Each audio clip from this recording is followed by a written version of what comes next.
Nesse vídeo eu quero falar com você sobre o adesivo OptiBond FL da Care. E não, esse vídeo não é patrocinado, nem mesmo é uma recomendação clínica. De fato, é o adesivo que eu mais gosto de utilizar, é a minha preferência, mas eu não gosto de focar no material. Eu acredito que a técnica operatória é muito mais importante do que o material em si. Eu prefiro um adesivo considerado mediano nas mãos de um operador experiente que sabe o que está fazendo do que um adesivo fora de série nas mãos de uma pessoa que não conhece os fundamentos da técnica. É claro que nesse caso aqui do OptiBond FL, sabendo utilizá-lo da maneira correta, você tem o melhor dos dois mundos, um material excelente, com uma técnica correta você aumenta muito as chances do procedimento ser bem sucedido. E eu separei 5 tópicos para falar sobre o OptiBond FL. Primeiro, a classificação. Em qual categoria esse adesivo se enquadra? Depois, as suas principais características. O que o diferencia dos demais adesivos? O fato dele ser considerado um padrão ouro. O que significa isso? De onde veio? Será que é um mito ou verdade? Eu vou te mostrar a bula do produto, como que o fabricante recomenda que o adesivo seja aplicado. E a parte mais interessante é como aplicar corretamente, que não é da forma como está escrito na bula. Existem algumas modificações que podem e devem ser feitas para que a gente melhore a performance do adesivo. Começando então pela classificação, basicamente todo e qualquer adesivo pode ser dividido em uma dessas 3 categorias. Os adesivos convencionais, os autocondicionantes e os universais. Dentro dos convencionais nós temos os de 3 passos e os de 2 passos e os autocondicionantes de 2 passos ou de 1 passo. Se você tem alguma dúvida sobre a classificação dos adesivos, eu quero que você, após esse vídeo aqui, assista a um outro vídeo que eu vou deixar o link na descrição para você entender melhor sobre a classificação de sistemas adesivos. Isso é bastante importante, porque entender a classificação, e eu defendo bastante isso, que o dentista deve entender em qual categoria o seu adesivo se enquadra, fica mais fácil assim de entender, de internalizar o seu mecanismo de ação e você para de ser refém de uma receita, de um passo a passo. Você não fica mais com dúvida, você sabe a categoria, como utilizar, você domina o adesivo. Então o OptiBond FL está justamente nessa categoria aqui. É um adesivo convencional de 3 passos, também chamado de 4ª geração. É uma outra forma de classificar. E por que 3 passos? Porque o primeiro passo é a aplicação do ácido fosfórico no esmalte na dentina, o segundo passo é a aplicação do primer e o terceiro passo é a aplicação do bond. Vamos entender de uma forma rápida e simples como é o mecanismo de ação do OptiBond FL.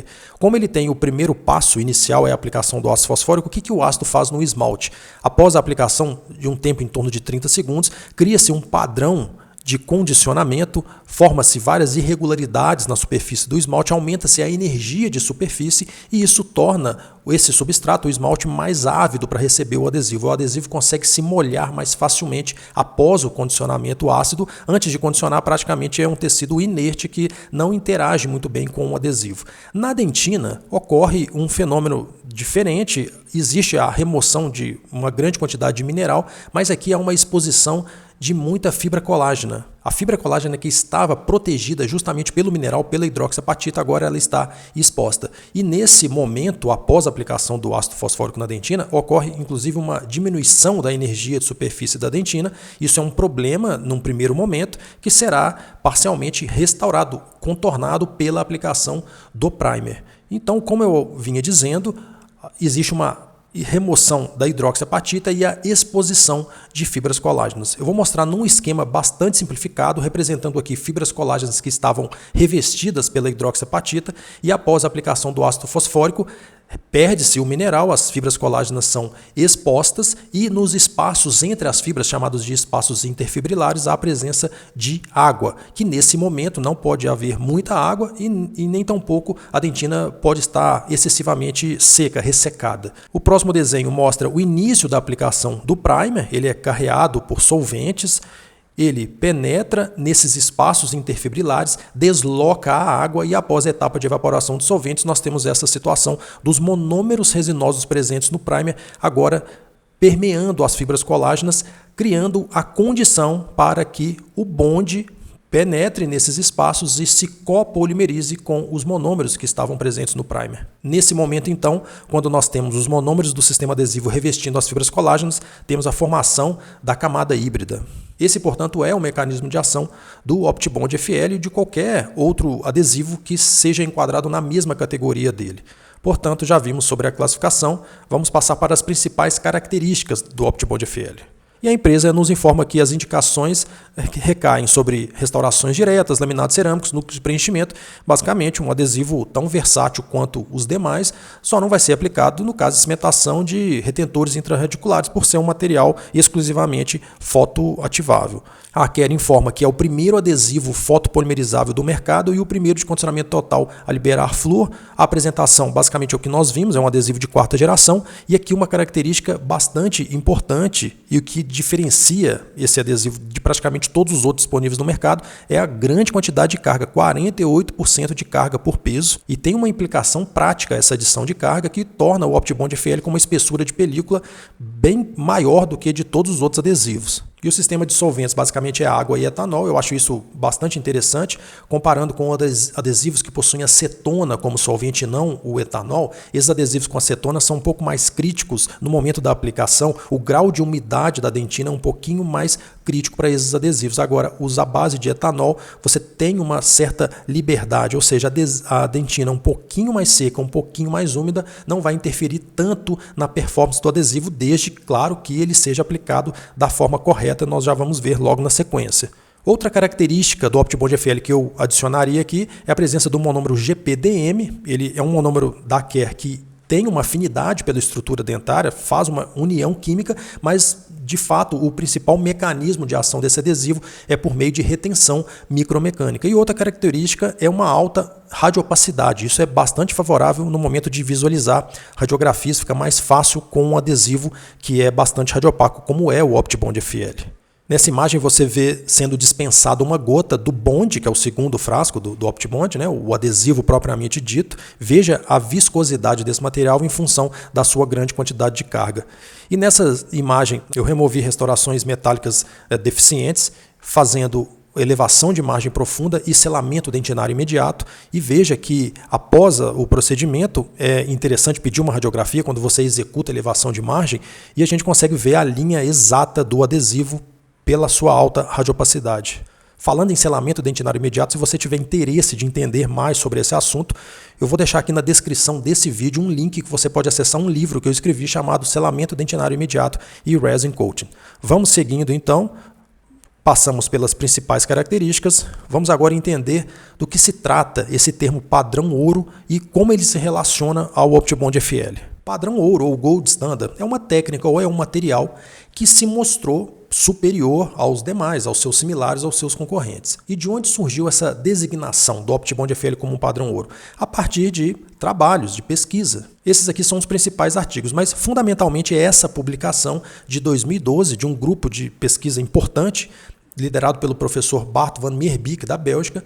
Eles compararam diversos sistemas adesivos em relação aos valores de resistência adesiva obtidos e mostraram que o OptiBond FL da Quer e o Clearfield EC-Bond da Curaray eram os melhores adesivos para esse parâmetro de resistência adesiva. Acontece que testes de resistência adesiva são análises laboratoriais que não podem ser extrapoladas para a clínica. Resultado de resistência adesiva não é um desfecho clínico. O que seria um desfecho clínico? O que interessa basicamente para o paciente, para nós dentistas? São restaurações que caem menos, que tem menos ocorrência de sensibilidade pós-operatória, menos ocorrência de cárie secundária, de fratura e assim por diante. Esses são achados clínicos que não podem ser obtidos a partir de estudos laboratoriais, mas sim através de estudos clínicos e os melhores desenhos metodológicos para avaliar e considerar e mensurar esses desfechos clínicos são os ensaios clínicos randomizados. Então, esses adesivos são bons e ponto. Isso não é essa a questão.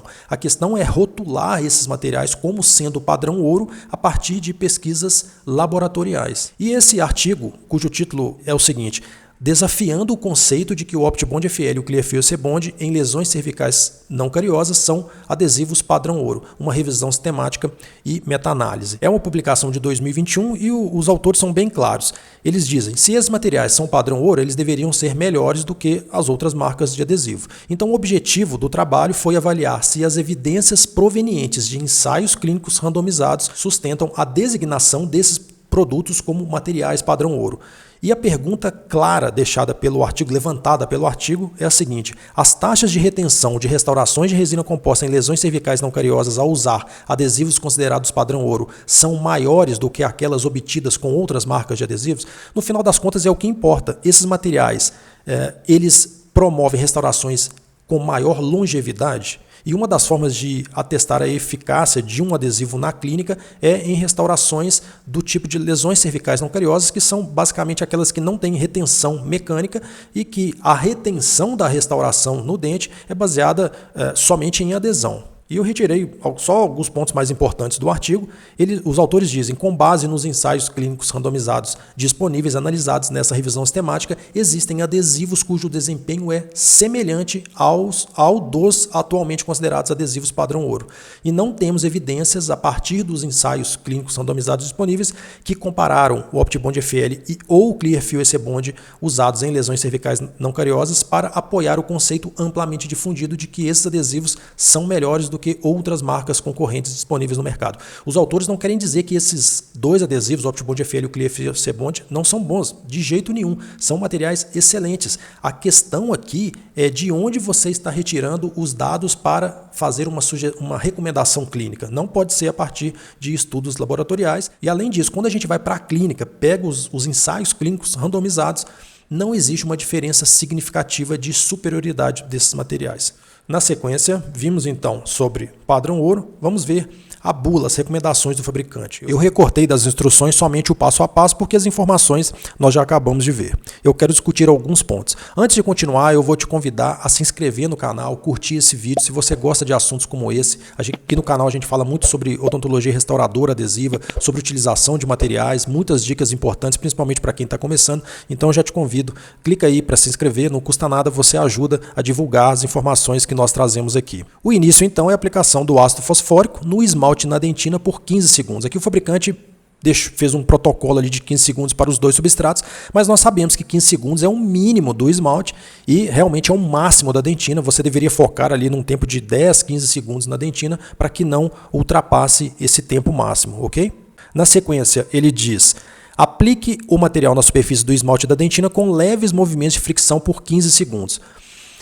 Eu já acho que seria interessante modificar dois detalhes aqui. Não aplicar com leves movimentos de fricção, mas realmente fazendo uma certa pressão com o pincel microaplicador sobre toda a superfície da dentina. Você vai friccionar de forma vigorosa, é uma aplicação ativa e você pode fazer por 20 segundos pelo menos. Isso se refere à aplicação do primer.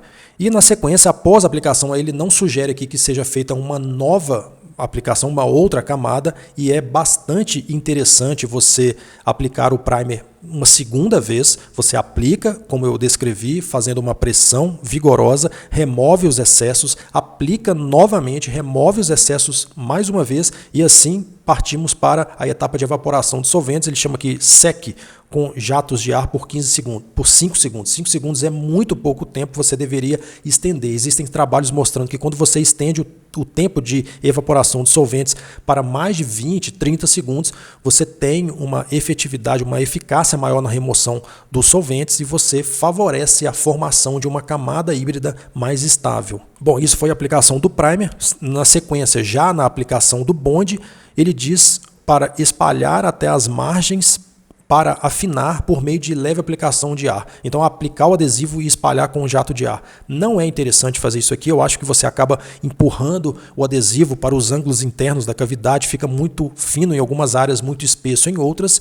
Você aplica o adesivo, lembrando que o primer você aplica somente na dentina. Eventualmente, ele vai tocar o esmalte. Mas aqui o adesivo, o bond, o segundo frasco, deve ser aplicado no esmalte na dentina. Você aplica, remove os excessos. Se precisar de levar até alguma área em que o pincel microaplicador não chega, não tem acesso, você realmente precisa de ter um pincel bastante fino para que toda a área que você condicionou com ácido fosfórico, o adesivo consiga chegar até lá. Mas realmente eu não gosto dessa ideia de jato de ar após a aplicação do bond. E por fim, um tempo de fotoativação, aqui dependendo do aparelho fotoativador, mas esqueça esses tempos de 5, 10, 20 segundos. faça uma fotoativação por pelo menos 40 segundos. E mesmo assim, considerando que o seu aparelho é de boa qualidade, e o tempo de fotoativação, na verdade, depende de muitos outros fatores, além da qualidade do aparelho, a distância da ponta até o fundo da cavidade onde o adesivo está. Mas para simplificar, de uma maneira geral, faça uma fotoativação por pelo menos 40 segundos da camada do adesivo. Isso tudo vai ficar mais claro na sequência quando eu mostrar o vídeo. Então, sobre a bula, era isso que eu queria mostrar. Agora vamos ver como de fato aplicar o OptiBond FL. O primeiro ponto que eu gostaria de destacar é a utilização de um cronômetro toda vez que você aplicar ácido fosfórico na dentina.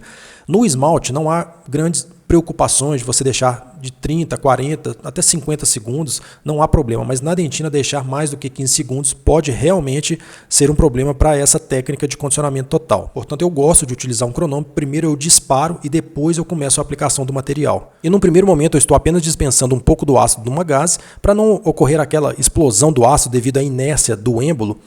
Então o primeiro passo é o condicionamento do esmalte por 30 segundos, da dentina por 15 segundos. Veja, dispara o cronômetro e começa a aplicação pelo esmalte. Faça uma aplicação de forma rápida, todo o esmalte do ângulo cavo superficial e um pouco além, uma margem de segurança, você aplica o ácido fosfórico. Quando atingir 15 segundos, você rapidamente aplica por toda a dentina. E quando chega por volta de 25, 26 segundos, eu já removo o ácido e agora é uma lavagem abundante em torno de 30 segundos, não somente com água, mas um spray de ar e água.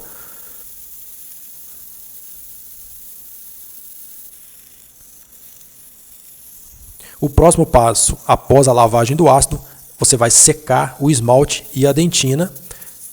Nós não vamos ressecar de uma forma exagerada a dentina. Para isso, você pode colocar uma gaze sobre a cavidade, secar todo o entorno. Mas uma coisa bastante importante, eu até pausei para te contar o seguinte.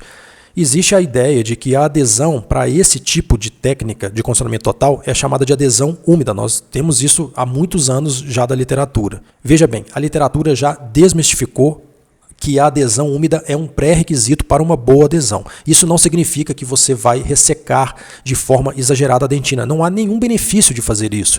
Por outro lado, você acaba perdendo se deixar umidade em excesso dentro da cavidade. Eu vejo muitos professores defendendo, você não pode secar a dentina com jato de ar após a lavagem do ácido.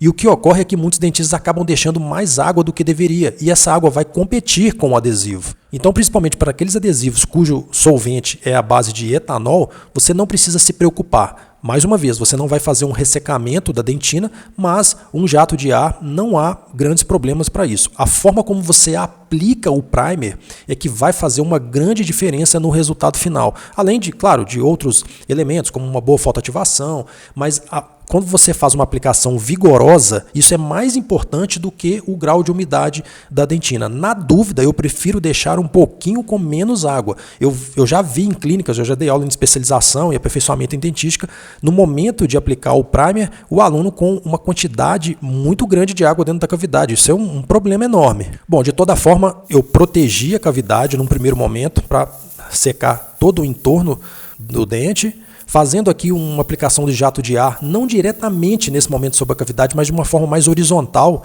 secando o esmalte e a periferia.